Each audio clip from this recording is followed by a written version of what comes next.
à tous, j'espère que vous allez bien. On se retrouve pour ma toute première vidéo YouTube.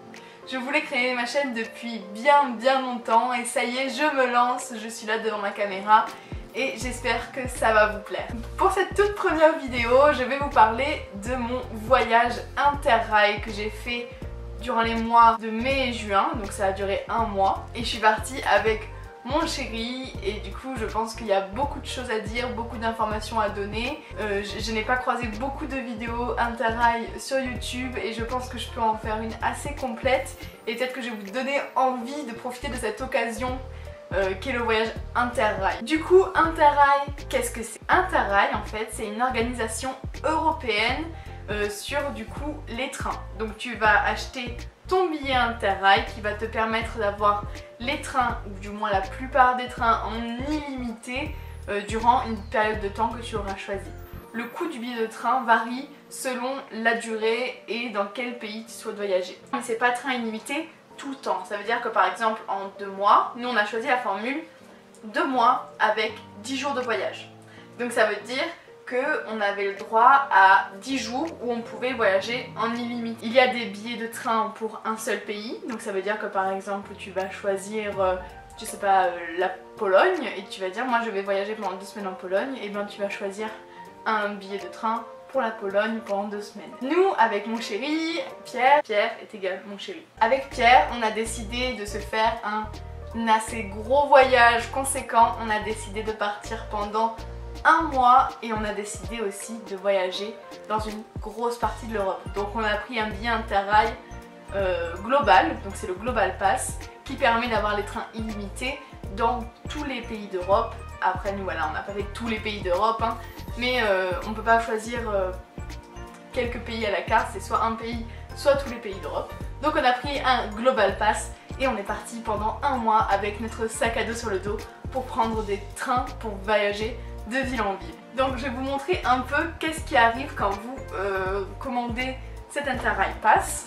Alors on reçoit en fait une pochette qui est en mauvais état parce que c'est pas un moment qu'on est parti quand même maintenant. Mais voilà, cette pochette là, donc qui est une enveloppe un peu cartonnée, voilà. Et dedans vous avez tout ce qu'il vous faut donc pour partir. Alors dedans il y a d'abord l'Interrail Map. Donc l'Interrail Map c'est quoi? C'est une carte d'Europe que je vais vous déplier. Voilà, en gros c'est une carte d'Europe et on va pouvoir voir tous les trains, toutes les lignes de train accessibles grâce à Interrail. Donc comme ça, on a pu, quand on l'a reçu quand même pas mal en avance avant de partir, et ben on a pu choisir déjà les pays qu'on allait faire. Mais voilà, du coup on peut bien se dire par quelle ville on va passer pour aller où. Et c'est très pratique pour organiser son voyage parce que nous, on a vraiment réfléchi longtemps et notre voyage de départ n'était pas du tout le même que le voyage d'arrivée, ça je peux vous le dire. On reçoit aussi avec ça notre fameux billet. Alors nous, il a vécu, hein. Donc du coup, alors ça c'est une partie du billet et là on a l'autre. Alors ça c'est vraiment le billet en lui-même. Ce billet que vous avez là, normalement les deux sont accrochés comme ça et ça se plie en 3. Mais nous ça s'est décroché avec le temps. Après un mois de voyage à se trimballer ça dans les sacs, je peux vous dire que ça s'est bien abîmé. Voilà, et donc il faut marquer tous les trains que vous prenez ici. Et sur l'autre morceau de billet, vous marquez juste la date que vous choisissez pour avoir les trains illimités à cette date-là. Donc on est parti le 23/05, on marque ici que le 23/05, on a le droit de voyager en illimité. Et ici on va marquer tous nos trains qu'on a pris le 23/05. Il faut savoir qu'en fait, quand on choisit une date, cette date est valable de minuit à minuit. Mais tant que vous montez dans le train à cette date-là, même si le train arrive à destination le lendemain, nous ça nous est arrivé ce jour-là parce qu'on a pris un train de nuit de München jusqu'à Ljubljana. Donc on est parti de München à 23h05 et je crois qu'on est arrivé à 6h du matin à Ljubljana. Mais vu qu'on est parti à 23h, même si on arrive le lendemain, ce train va compter dans la journée illimitée et ça c'est vraiment super, il faut en profiter, il faut savoir utiliser les choses. Et puis les trains de nuit, oh là là, on voulait en prendre un, c'était un peu notre objectif. On a payé un peu plus cher parce qu'il faut savoir aussi que pour prendre certains trains, il faut réserver et donc payer un peu plus cher. En général, que pour réserver par exemple un TGV, il va falloir payer entre 5 et 10 € de plus par personne. Et sinon, en général, les trains intercités, tout ça, c'est gratuit, vous pouvez les prendre sans réfléchir. Pour savoir qu'est-ce que vous devez faire pour prendre un train? Il suffit d'aller chercher sur l'application que Interrail va vous conseiller de télécharger. Vous faites votre recherche et après vous pouvez voir donc quel train doit être réservé, quel train peut être réservé, on n'est pas obligé de réserver, et quel train n'a pas besoin d'être réservé pour être pris. Oui, et on a aussi reçu dedans nos petits bracelets Interrail. Bon, vous n'allez rien voir parce qu'il y a le flou et moi je ne sais pas encore utiliser ma caméra. Ça a marqué notre voyage sur nos photos, on a toujours notre petit bracelet Interrail. Après moi ce que je vous conseille, parce que ça nous est arrivé 2 fois, arriver en avance à la gare et aller voir l'accueil pour vérifier que votre train est sûr de ne pas devoir être réservé. Parce que nous ça nous est arrivé 2 fois, on est arrivé, ils nous ont demandé la réservation, on était en mode on n'a pas de réservation, il y a marqué qu'il n'y a pas besoin de réservation. Et en fait s'il y avait besoin de réservation, donc essayez de ne pas arriver au dernier moment au train parce que sinon des fois ça vous fait attendre le lendemain pour prendre le prochain train. Donc nous on a pris le choix en fait de se laisser de la liberté et de pouvoir se rajouter des jours de voyage un peu n'importe quand dans notre voyage pour se dire ah finalement on a envie d'aller là, pour le moment on a envie d'aller là, et on a bien fait parce que grâce à ça on a pu aller à Vienne et on a passé une journée à Vienne. Voilà, alors maintenant je vais vous dire un peu par quel pays on est passé nous. Alors, nous ce qu'on a fait, on est parti donc de Montpellier. On est arrivé alors à Ljubljana en Slovénie. Donc pour aller à Ljubljana, on a dû passer par Strasbourg, München et après on est redescendu à Ljubljana. Donc on a fait un sacré détour, mais des fois ça revient moins cher et ça va surtout plus vite. Ça vous évite de gaspiller des jours de voyage juste pour partir. Je sais qu'il y en a qui prennent l'avion carrément, qui se disent bon c'est pas grave, je paye un aller en avion et un retour en avion et au moins après je suis tranquille, je peux profiter de tous mes jours de voyage dans l'Europe. Voilà, nous on n'avait pas l'argent pour faire ça en plus, donc du coup on a décidé de faire un détour et de passer toute une journée dans le train, mais au moins on arrive à destination en une journée et c'est le principal. Donc on est arrivé à Ljubljana en Slovénie, après on est parti à Bratislava en Slovaquie.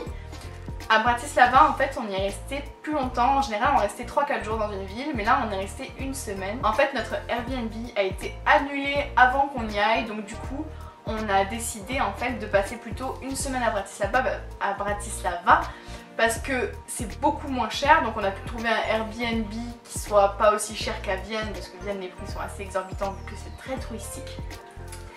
Et finalement, en fait, vu qu'on est resté une bonne semaine à Bratislava, on a pu se prendre un de nos jours de voyage pour faire l'aller-retour dans la journée à Vienne qui est juste à côté. On a passé une super journée là-bas où on a pu prendre des magnifiques photos. C'est une ville très très grande, avec des rues très larges et c'est une ville aussi très propre. Mais ça nous a épuisés, si vous saviez. Oh là là, on était épuisés à la fin de la journée, on a bien dormi. Après, on est allé à Budapest. Oh là là, Budapest, dans mon cœur. Après on est allé en Roumanie, on est allé voir Timișoara. Ce n'était peut-être pas la ville la plus incroyable qu'on ait vue, mais je suis très contente d'avoir vu la Roumanie. En plus surtout que on peut bien dire que Timișoara n'est pas la capitale de la Roumanie alors qu'on a fait que des capitales carrément après ça. Donc c'est à prendre en compte, c'est moins impressionnant mais en même temps ce n'est pas une capitale, on peut le comprendre. Belgrade en Serbie. Alors Belgrade c'est magnifique, c'est vraiment très très beau, mais ce n'est pas dans l'Union Européenne. C'est en Europe, mais c'est pas dans l'Union Européenne. Et c'est quelque chose à savoir qui est très important. Parce qu'avec mon chéri, on a eu une petite surprise quand même en arrivant. C'est qu'en fait, on a voulu charger une page internet. Et on n'avait même pas remarqué qu'on était rentré en Serbie. Et en fait, on a chargé une page internet qui ne s'est jamais fini d'être chargée d'ailleurs. Hein. On attend toujours le résultat de cette recherche. Mais on a reçu un message de notre opérateur nous disant qu'on était arrivé à 60 € de hors forfait. On savait pas, on n'y croyait pas, on croyait que c'était une arnaque. Et en fait, si en Serbie, il faut faire très attention, le prix du EMO est à 18 €. Donc on a craqué 60 € en quelques secondes. Et ça, c'est super violent, surtout qu'en fait, quand on est arrivé en Serbie, on a eu un problème encore avec le Airbnb. Alors il faut savoir qu'on a eu vraiment tout qui s'est très bien passé en Airbnb et il y a eu ces deux occasions là pour Vienne qui a été annulée en avance donc c'est allé. Et en Serbie on est arrivé et en fait il y avait personne, donc on savait pas où était l'appartement. On est arrivé à l'adresse mais on savait pas quel appartement exactement c'était. Il y avait personne pour nous accueillir, on est resté là au moins 1 heure. Et j'ai dû appeler Airbnb quand vous vous dites que le MO est à 18 €, combien coûte l'appel, il vaut mieux pas savoir. J'ai dû appeler Airbnb pour leur dire que on n'était pas accueillis, qu'il fallait nous trouver un autre logement, qu'on soit remboursé. Ils ont tout géré, vraiment, ils ont bien fait les choses. On a été accueillis dans un super bel appartement, on a payé un petit peu plus cher, donc on a dû rajouter peut-être 20 €, je sais pas. C'est pas énorme, mais voilà. C'était super, en plus on a pu avoir une machine à laver, on rêvait d'une machine à laver pour pouvoir faire notre lessive. Là, ça faisait un petit moment qu'on était partis déjà, on était contents de pouvoir faire une lessive. Mais il y avait des gens très gentils, merci à eux, je les remercie du fond du cœur parce qu'ils nous ont prêté une batterie externe pour recharger nos téléphones, ils nous ont sorti des chaises dans la rue pour qu'on puisse s'asseoir tranquillement et puis surtout ils nous ont donné de l'internet pour qu'on puisse un peu faire des recherches sans se ruiner parce que 60 € d'hors forfait juste pour internet c'est chaud et moi finalement j'en ai eu 120 € d'hors forfait avec l'appel de Airbnb, donc imaginez-vous, c'était beaucoup.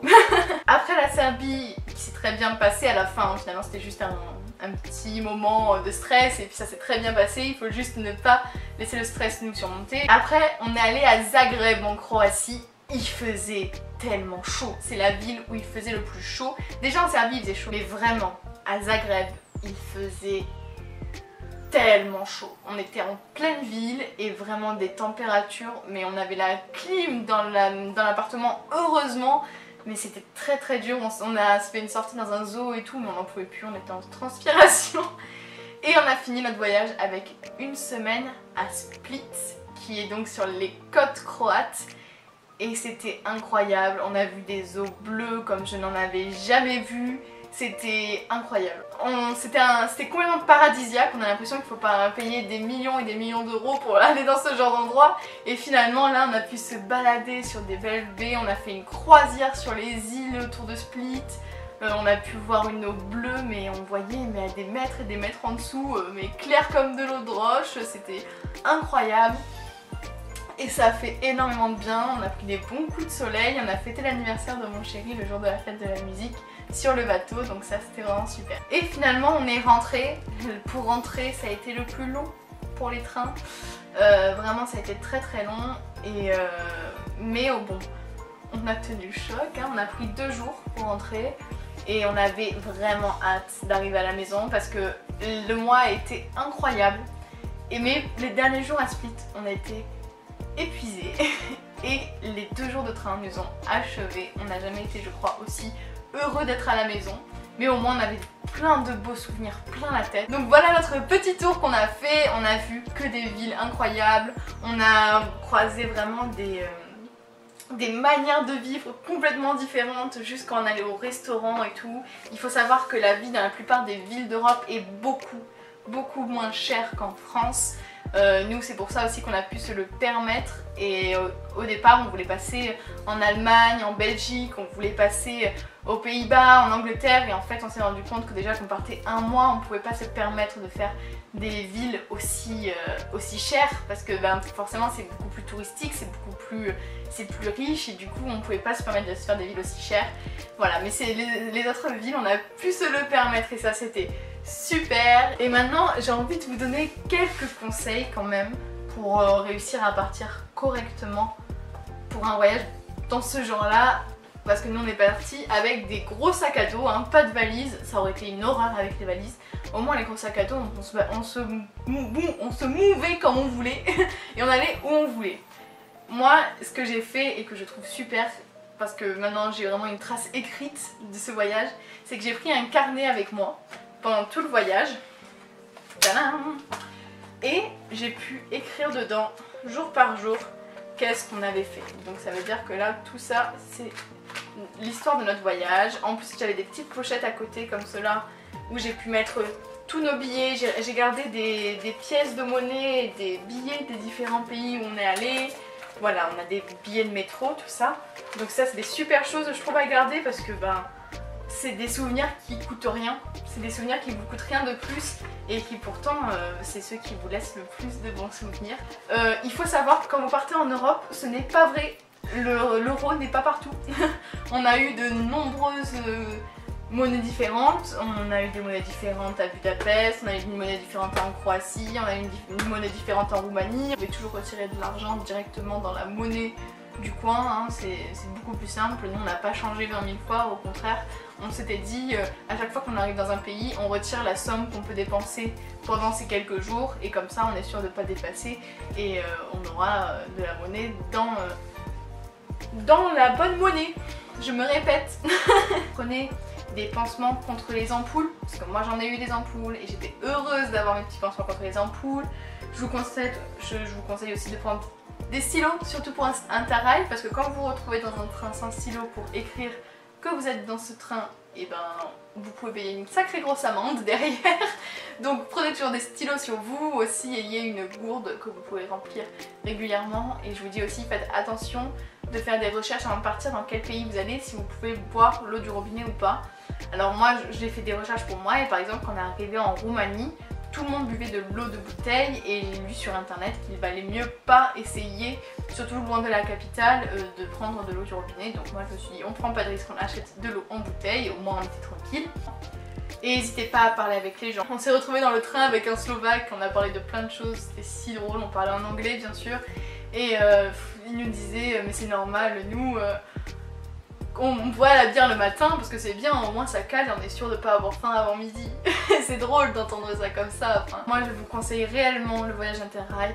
Si jamais vous avez la moindre question, je vous la laisse la poser en commentaire. Il n'y a pas de problème, j'y répondrai et je vous donnerai plein d'infos. Si je vois qu'il y a trop de questions, je vous ferai une autre vidéo pour répondre à ces questions. En attendant, je vous laisse mettre des pouces bleus si vous avez aimé la vidéo, vous abonner si vous voulez voir les prochaines vidéos qui vont sortir, j'essaierai d'en faire vite. Mais d'ici là, portez-vous bien!